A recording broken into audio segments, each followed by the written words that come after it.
Hello, welcome to today's video. Elena and I are going to discuss 7 books that we both really enjoyed that Goodreads hated.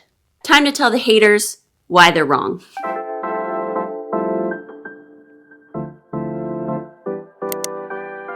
And by hated, we mean they got like 3.5 stars, which is like no stars for Goodreads. And by enjoyed, we mean 4 stars or above. Right. Some of these surprised me. I was cracking up because I did some research on this before showing it to Elena. Like, she wasn't aware that some of these books that she loves and recommends all the time have such a low Goodreads rating. Here I thought we were all loving it, and then it turns out... I was cracking up looking at the notes that she was putting in, being like, wait, what? Yeah, I have strong opinions. I was a stream of consciousness writing my notes for this, so... There we go. There might be some heated moments in this video. Some emotions. Should we start from, like, I have it in here from, like, lowest to highest, but I'm almost wondering if we should go the other way around. Go the other way around. I think so, and then we'll end on the one that Goodreads hates the most. Yeah, okay, great. Coincidentally as well, all of yours are, like, the lowest rated. I noticed that, too. So, I don't know what that means. Probably that I'm just, like, go with the crowd. But it could mean that you're a contrarian. I don't know. I did find this to be really fascinating. There were some common threads that I noticed. Yeah, I agree. Okay. So we will start with mine, the highest Goodreads rated book on our list, which is Our Wives Under the Sea by Julia Armfield. This has a Goodreads rating of 3.73, and I gave it like a solid 4 stars, which I guess is like, but it's still... It's not a huge disconnect. But right. Like I said, on Goodreads, anything below 4 stars is not good. I know. It is kind of like a skewed sense of rating, really. It really is. Yeah. Which makes sense because, you know, most people are just going to DNF a book rather than give it 1 star. You know what I mean? Yeah. Okay, anyway. So, Our Wives Under the Sea. It is definitely a creepy, unorthodox, very much debut novel, but I do think it is underrated considering how unique it actually is. It's essentially a slow, eerie love story between a married couple, but it's like masquerading as a mystery. The mystery is kind of like the underlying plot of the story, but really it's about Miri and Leah's relationship and kind of exploring the idea of like what happens when your partner goes away for a while and comes back different. Which I found very interesting, very much like when they go away to war or something and they come back. Or like when you've been separated because you're emigrating and then you reunite, which I've been actually reading about recently, and how it's very hard for relationships to like connect again. Yeah, because the person's not just gone, they're also experiencing trauma. Right. That's like changing them and shaping their worldview. Yeah, and it's hard to like, when you're not sharing it, it's hard to relate. Okay, so I do think that this has a lot of very like relevant and interesting themes. Essentially what happens is Leah has recently returned from a deep sea mission that went wrong. She was there way too long, but she did resurface. And she starts acting in increasingly strange and concerning ways. And Miri is just trying to figure out what's going on with her partner and how she can help. I loved the prose of this. There were a lot of passages that I felt were really insightful and uncomfortably relatable, honestly, like specifically to me. The vibes are immaculate. Like, you do really feel this sense of foreboding, this eerie... I think it's called a horror. It's not really a horror, but it just makes you so uncomfortable. It feels like a horror. That feeling pairs well with the deep sea, you know what I mean? Yes. The deep sea's so spooky. The deep sea is so spooky. Like, what happened to her down there? I know, and that's like they're building up to what happened to her. So that's kind of the mystery? Exactly. You're trying to just figure out what happened because she won't talk about it.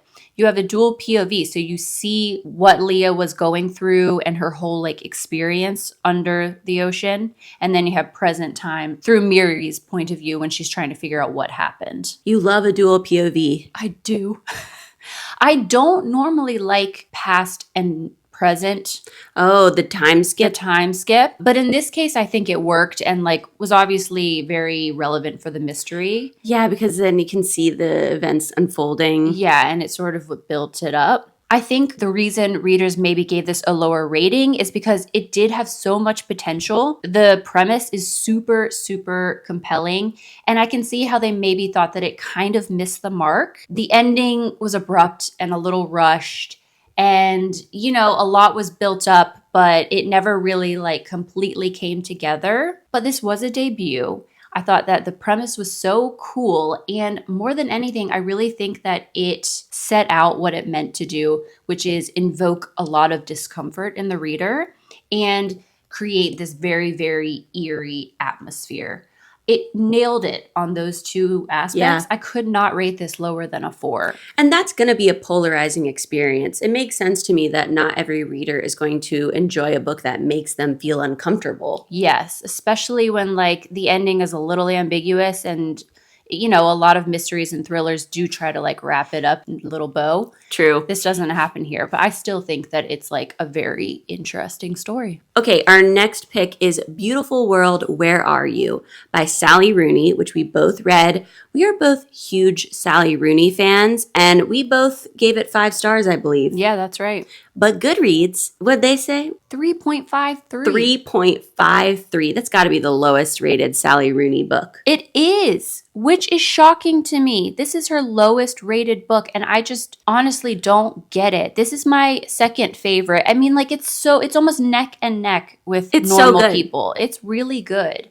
And I'm like really shocked that it is the lowest of all of her novels. I do find it very surprising because it feels like the things that people most often complain about when it comes to normal people and conversations with friends, she Addresses. Yes, she like, kind of like, this was kind of her answer to that, I feel. I agree. But people didn't like that either. No, I think that the thing is she still has a style. She still has her bread and butter. Right. And people who don't like that are still not going to like this. Do you Yeah, know what that's I mean? true. That's true. We're skipping ahead of ourselves here a little bit. So, A Beautiful World, Where Are You? Is about two best friends, Alice and Eileen, their friendship and their respective romantic relationships.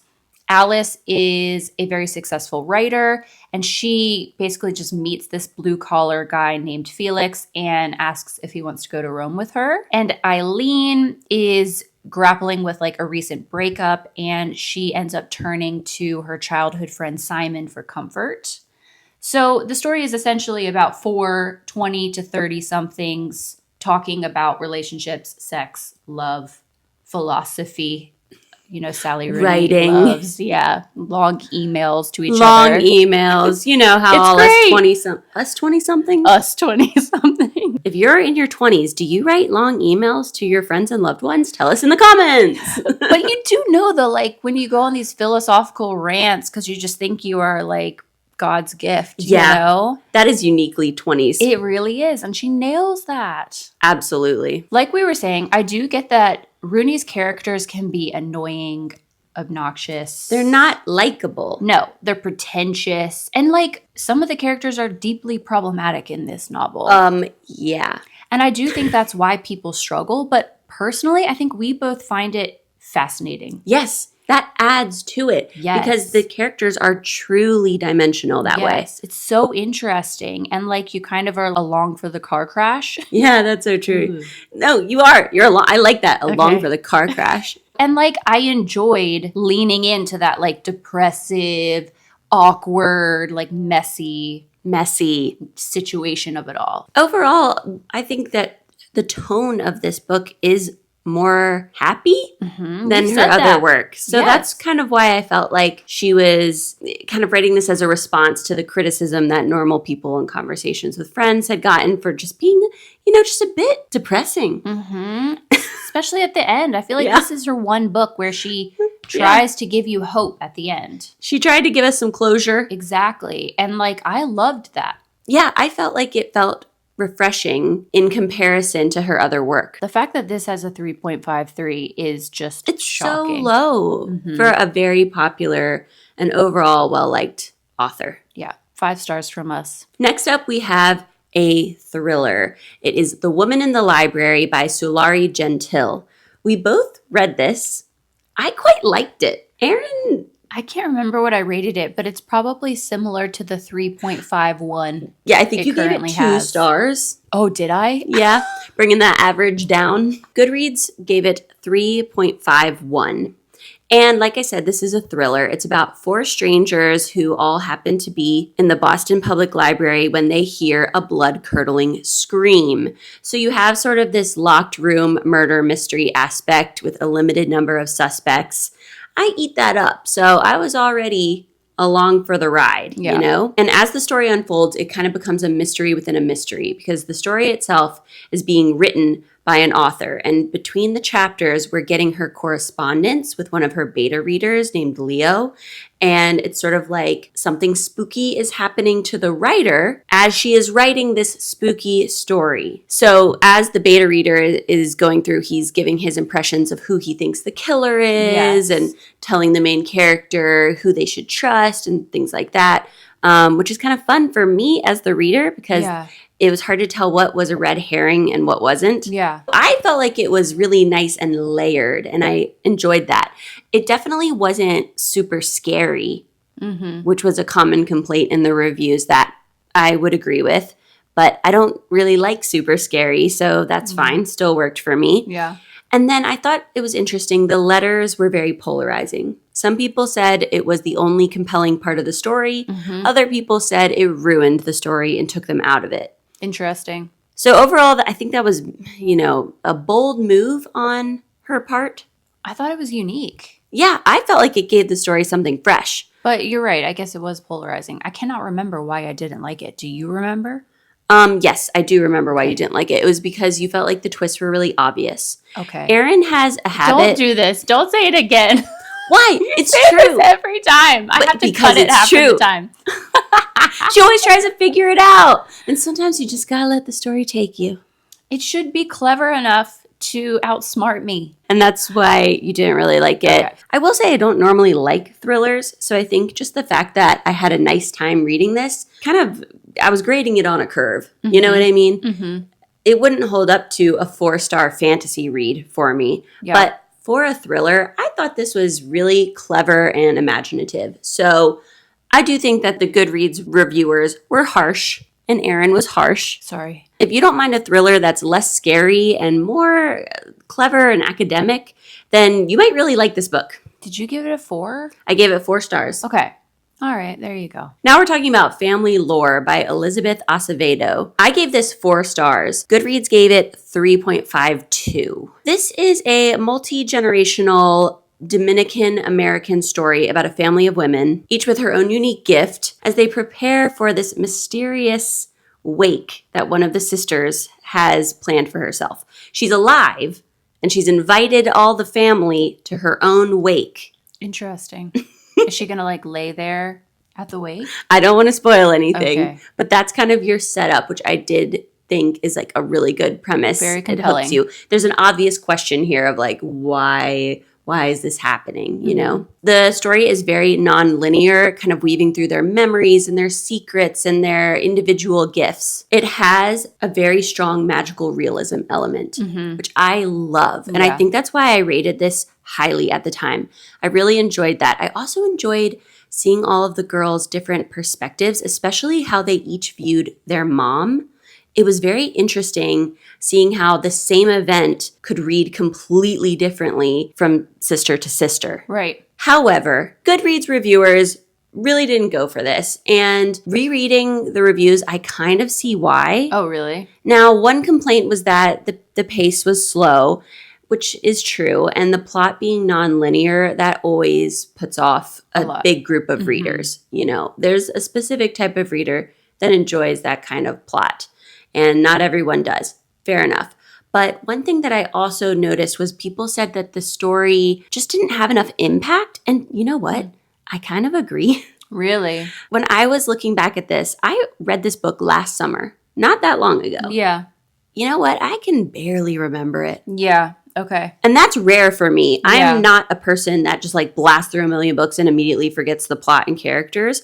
But this one, I really had to be reminded, oh, right, that's this book, because most of it had really faded from my memory. And it hits on some really heavy topics that are specifically heavy topics for women, like infertility, cheating spouses, abuse, things like that. So you would think with those types of heavy themes that this one would really stick out, but I don't know. It just kind of didn't quite go far enough, I think. Interesting. So are we saying that your 4 stars is going to be lowered? I think it was actually a 3-star read. I think this is one of those that the dopamine hit of finishing the book made me rate it higher. Yeah. And then over time, when you look back and you think, actually, it's not really holding up to the other 4-star reads. Okay, so this is actually the outlier in our list. It is. I debated whether I should say that, but I gotta be honest. See, we can change too. Sometimes you realize Yeah. the reviewers were right. Okay, next up, getting even lower, and this is a shocker. Okay, it was for me. You were shocked. I Yes. was shocked by this.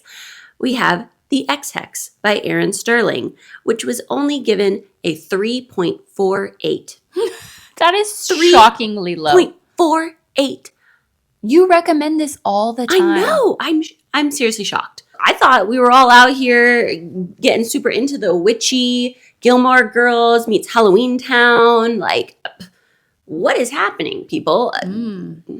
I guess this just isn't everyone's cup of tea. And I do think romance is like that, because when you're reading a romance, you need to either relate to one of the characters or really want to bang one of the characters. Yeah.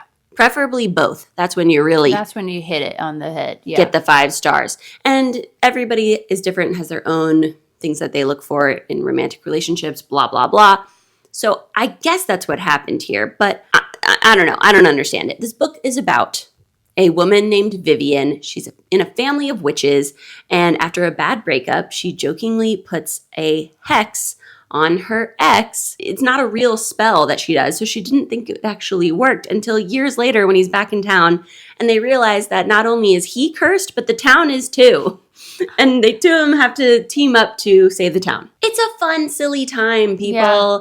When you read the back of the book and that's what it said happens, what were you expecting when you read it?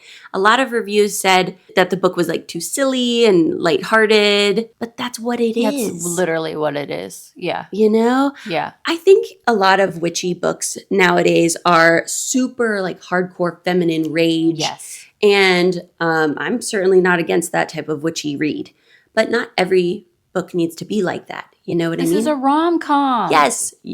Yeah. And I thought it had the right amount of like sexy and fun with minimal cringy moments. Mm-hmm. So for me, that's a 5-star read right there. Yeah, you loved it. The reviewers are wrong.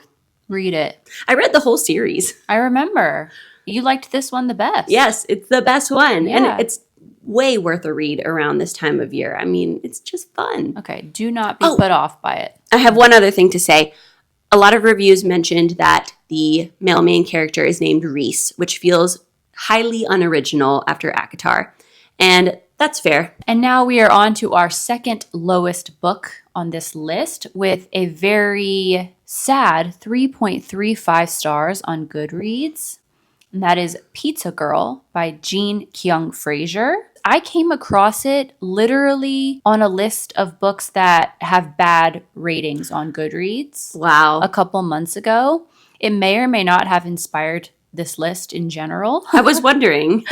And I am really surprised by this. I gave this 4.5 stars. Ooh, just shy of Just a perfect shy. 5. It's not perfect, but like I'm very confused how so many people have given it a 3.3 That's ish so low. rating. So this is a coming of age story about a pregnant 18-year-old Korean American girl who works at a pizza shop in the suburbs of LA. And this is very much like it's a coming of age story. She's going through it. Flawed, she's pregnant, and there is a secondary plot revolving around Pizza Girl's deadbeat dad who recently passed away. So it's a lot of grief and also a lot of trying to figure out if she is like her father. Yes. Sins of the father type thing, which I found very, very interesting. So Pizza Girl becomes infatuated with a 40-something stay-at-home mom who is a customer of the pizza place and calls in weekly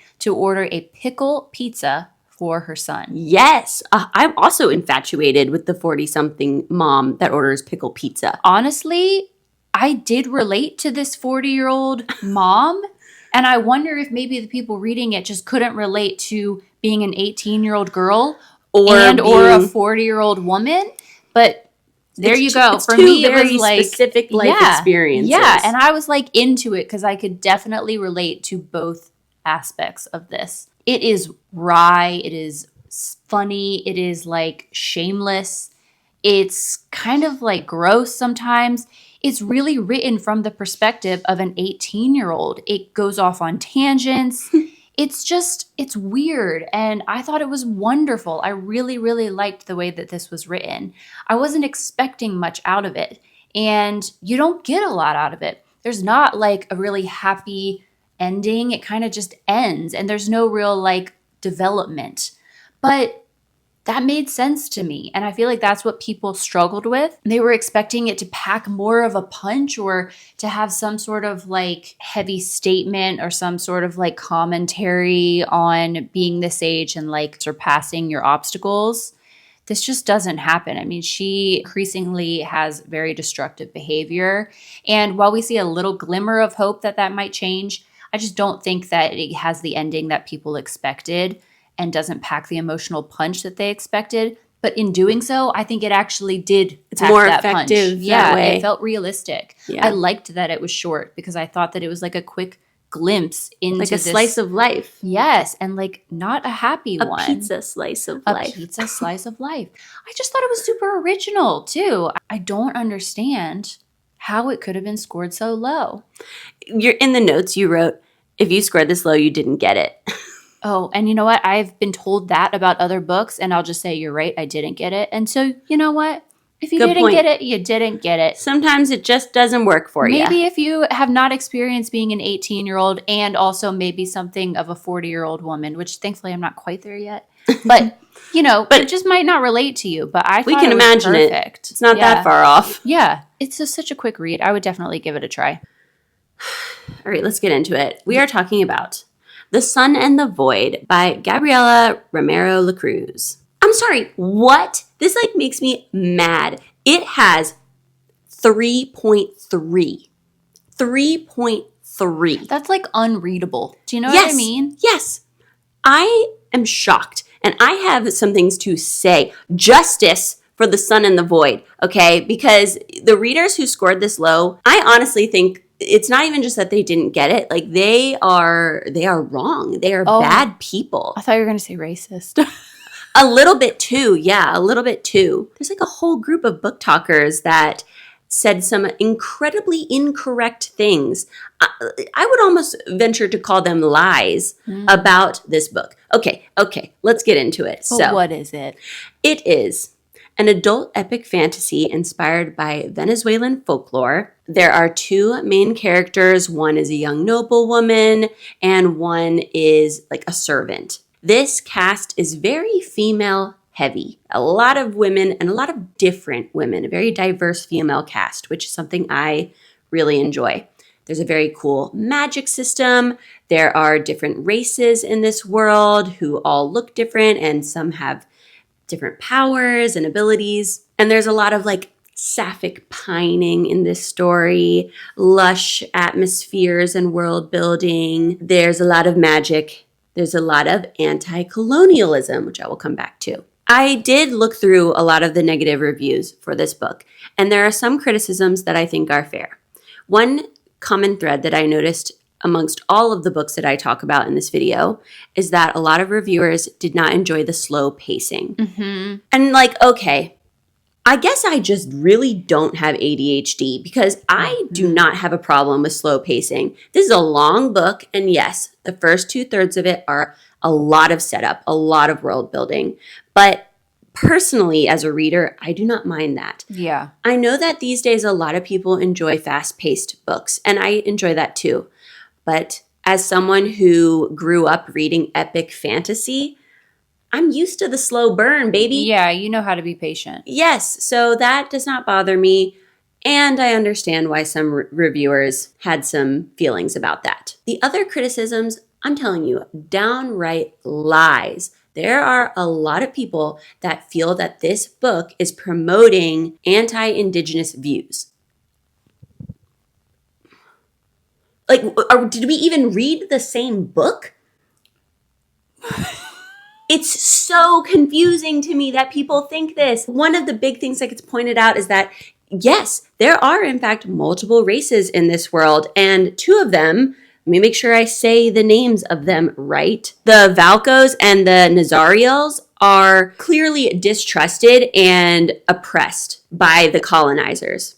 That is definitely happening. But where did people get that the author was in favor of that? Right. I mean, that's just crazy to me. It's pretty clear that this book is serving as an allegory for the way that Indigenous people were treated by Spanish colonizers in Latin America. Reina and Ava, who are both main characters, that's very central to their storyline, and they are both mixed race. So you get a lot of these complicated racial themes in the book. But the author, who is an Afro-Latina from Venezuela, is obviously highlighting the cruelty and injustice that these Indigenous people face. Mm-hmm. Like, what are we missing here? I truly feel like some of these reviewers did not actually read the book. Right. I think, is it just like maybe because she's exploring what happened that they seem to think that she is therefore in favor or like okay with what happened? Do you know what I mean? Like, I don't understand why they would think that. It's truly difficult for me to get a read on why they would come away with that message. Okay. I did see people mentioning that the races have animalistic biological features, the other two races. And they then extrapolated that the author thinks of Indigenous people as less human. I see. Okay. I'm sorry, but that's such a stretch. It's such a stretch. It's more that they have clearly identifiable markers that show them as othered, you know, and that adds to their oppression and, you know, makes it difficult for them. Another thing that I saw over and over, and I've talked to you about this before and to you guys, so this might sound familiar, but there were a lot of complaints about the verbiage used and some of the descriptions. And one came up over and over and over that people really did not like. And that was the description, spicy sunlight. I mean, be so for real. If you have no imagination, just say that. That's fine. Spicy sunlight makes perfect sense to me. Yes, it's a little different, but what's wrong with that? Does she say it a lot? No, she says spicy sunlight one time. Okay, then that would not bother me at all. Yeah. And people are like, oh, that was such a weird way to say it, you know? Yeah. There was one other part where she used the word troubleshoot, which, okay, it's maybe a little out of its time. Yeah. But I truly feel like that's nitpicky. The prose here is very good, and you get excellent slow burn romance here and incredible action scenes.